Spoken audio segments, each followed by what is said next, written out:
गांव बिलापुर में, जहाँ की हवा में खेतों की सोंधी खुशबू और बैलों के गले की घंटियों की मधुर ध्वनि घुली रहती थी, वहाँ सज्जनपाल नाम का एक सीधा सादा नौजवान अपनी बूढ़ी माँ के साथ रहता था। उसके पिता का साया बचपन में ही उठ गया था और वो अपनी माँ का इकलौता सहारा था।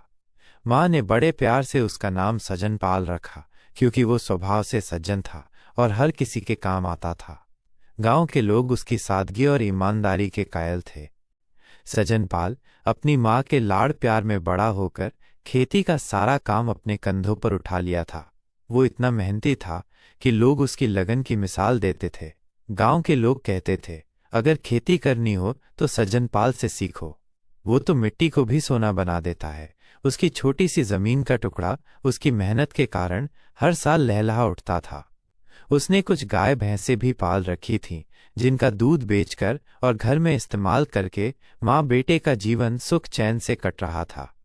लेकिन माँ के दिल में एक ही चिंता थी, सज्जनपाल का विवाह। वो अक्सर सोचती, बेटा जवान हो गया है, इसकी घरवाली आनी चाहिए। सज्जनपाल की उम्र के सारे लड़के शादीशुदा थे। उसके जितने भी दोस्त थे, सब शाम होते ही अपनी अपनी बीवियों के साथ घर लौटते और वो अकेला अपने घर की दहलीज पर बैठा उनका इंतजार करता रहता था। उसकी आंखों में अब सपने सजने लगे थे। वो अक्सर अकेले बैठकर गुनगुनाता, काश मेरे घर में भी कोई हो जिसकी पायल की छमछम और चूड़ियों की खनखन मेरे कानों में हरदम गूंजती रहे। एक दिन माँ ने कहा, बेटा, हमारे गांव में देवी का मंदिर है, वहां के पंडित जी के पास जाओ और उनसे विवाह के लिए पूजा करवाओ। हो सकता है हमारे ग्रह नक्षत्र हमसे रूठे हों। माँ की बात सुनकर सज्जनपाल अगली सुबह ही बैलों को तैयार कर कंधे पर हल रखकर मंदिर की ओर चल पड़ा। उसने सोचा, समय क्यों बर्बाद करूं, पूजा करवाकर सीधे खेत पर चला जाऊंगा। जब वो मंदिर पहुंचा तो पुजारी जी उसे हल बैल के साथ देखकर हैरान रह गए। ये क्या तरीका है, मंदिर में कोई हल बैल के साथ आता है क्या? पुजारी जी गुस्से से बोले। सज्जनपाल ने अपनी सरलता से कहा, पंडित जी, समय बचाना चाहता हूं, यहीं से खेत पर चला जाऊंगा। पुजारी जी ने साफ मना कर दिया, नहीं, पहले बैलों को घर बांध कर आओ, फिर पूजा होगी। पास ही शिव जी के मंदिर के पुजारी ने ये सब देखा। वे बड़े लालची थे। उन्होंने सोचा, क्यों न इस भोले भाले किसान को अपनी तरफ खींच लूं और शादी की पूजा के बहाने मोटी दक्षिणा कमाऊं। उन्होंने सज्जनपाल को आवाज दी, अरे भाई, इधर आओ, हमारे शिव बाबा बैलों के साथ ही पूजा स्वीकार करते हैं। सज्जनपाल ने जवाब दिया, शिवजी ने खुद तो पार्वती जी के लिए इतने पापड़ बेले, वो क्या मेरी शादी करवाएंगे? ये कहकर सज्जनपाल ने हाथ जोड़ लिए। देवी मंदिर के पुजारी ने सोचा, ये जजमान तो मेरे हाथ से निकल जाएगा। उन्होंने तुरंत अपनी गलती मानी और सज्जनपाल से कहा, ठीक है, ठीक है, ले आओ बैलों को, जैसी तुम्हारी मर्जी। पूजा शुरू हुई। सज्जनपाल ने बैलों की रस्सी पंडित जी के हाथ में थमा दी और खुद घंटा बजाने लगा। घंटे की तेज आवाज सुनकर बैल बिदक गए और दौड़ने लगे। पंडित जी रस्सी में उलझकर बैलों के पीछे पीछे दौड़ने लगे। सज्जनपाल पीछे से हंसता हुआ चिल्लाता रहा, पंडित जी, अब दिखाइए अपनी शक्ति। शिवजी के पुजारी ने ये सब देखकर कहा, क्या हुआ पुजारी जी, कहाँ भागे जा रहे हो? देवी मंदिर के पुजारी ने हाफते हुए कहा, अरे भाई, आज तक सिर्फ ब्राह्मणों और क्षत्रियों की शादी करवाई थी। अगर कभी किसी किसान की शादी करवाता तो पता चलता कि किसान की शादी करवाना कितना मुश्किल है। किसी तरह पंडित जी का हाथ रस्सी से छूटा। वो सीधे मंदिर की तरफ भागे और दूर से ही चिल्लाए, हो गई पूजा, जाओ अपने घर जाओ, 2-4 दिन में रिश्ता आ जाएगा। और हुआ भी यही। पता नहीं वो पूजा का प्रभाव था या कुछ और। 2 दिन बाद ही सज्जनपाल के लिए एक सुंदर और सुशील लड़की का रिश्ता आ गया। ये खबर पूरे गांव में फैल गई। माँ की खुशी का ठिकाना न रहा। धूमधाम से बारात गई और सज्जनपाल का विवाह एक सुंदर और पढ़ी लिखी लड़की से हो गया, जिसका नाम था सुशीला। नई दुल्हन 2-3 दिन ससुराल में रही और फिर मायके चली गई। सज्जनपाल का मन घर में लगना बंद हो गया। वो अपनी माँ से बोला, माँ, बहू को गए बहुत दिन हो गए, मेरा मन नहीं लगता, मैं उसे लेने जा रहा हूं। अगले दिन सज्जनपाल बैलगाड़ी में बैठकर ससुराल की ओर चल दिया। शाम तक वो वहां पहुंचा। ससुराल में उसका खूब स्वागत हुआ। उसकी सालियों ने मिलकर खाने का प्रबंध किया। छोटी छोटी पूरियां बनाई गईं। सज्जनपाल अपनी माँ के हाथ की बड़ी बड़ी रोटियां खाता था, सो उसे ये पूरियां बहुत छोटी लगीं। उसने एक पूरी पर सब्जी रखी और उसे मुंह में डाल लिया। फिर दूसरी पूरी पर सब्जी रखी और उसे भी खा लिया। उसकी सालियां ये देखकर खिलखिलाकर हंस पड़ीं। सज्जनपाल की पत्नी सुशीला, जो चूल्हे के पास बैठी पूरियां बना रही थी, ये सब देखकर शर्मिंदा हुई।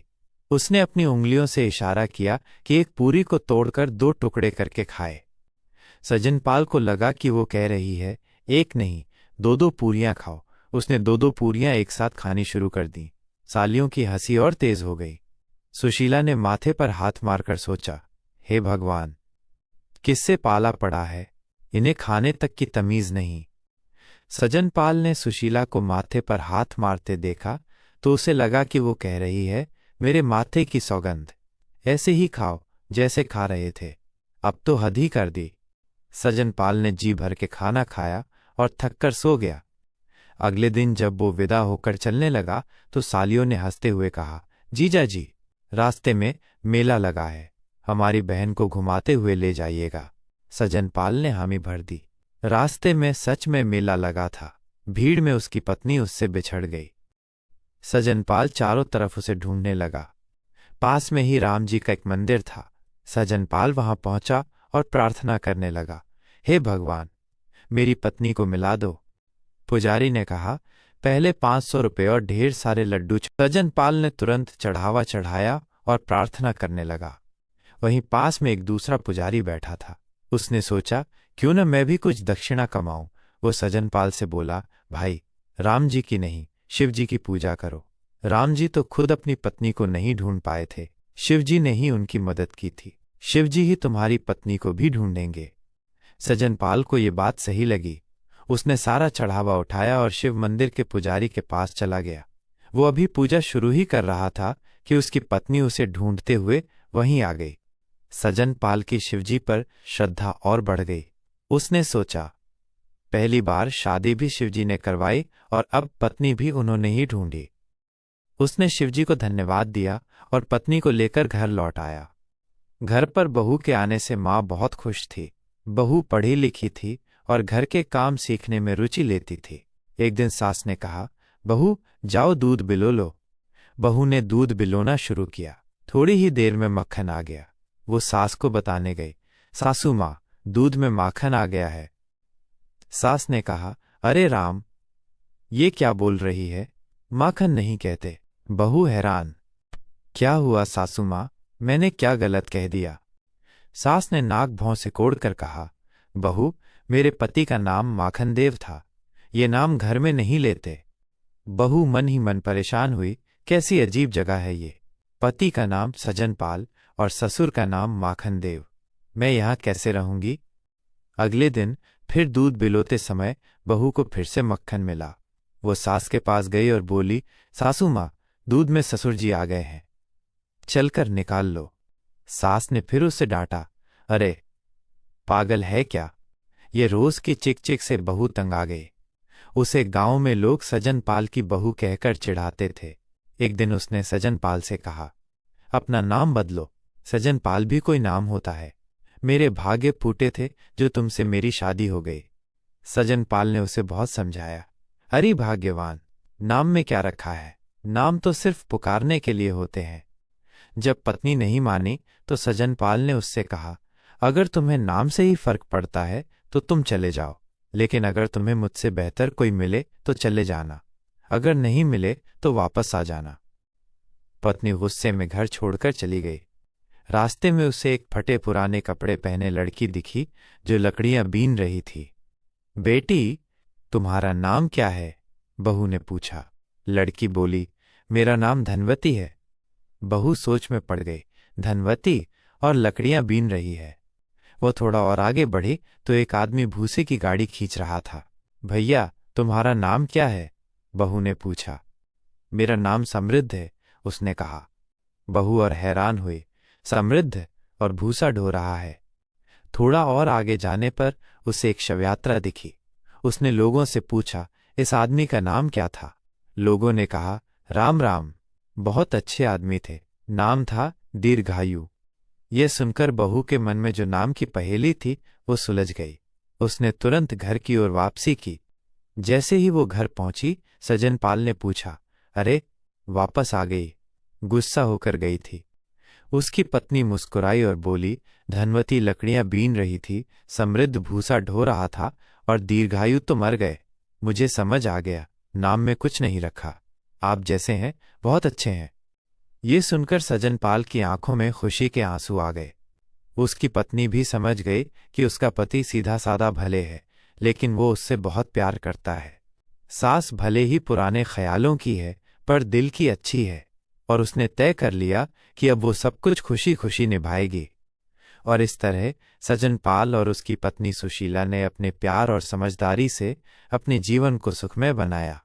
आपको ये कहानी कैसी लगी, कमेंट करके ज़रूर बताएं।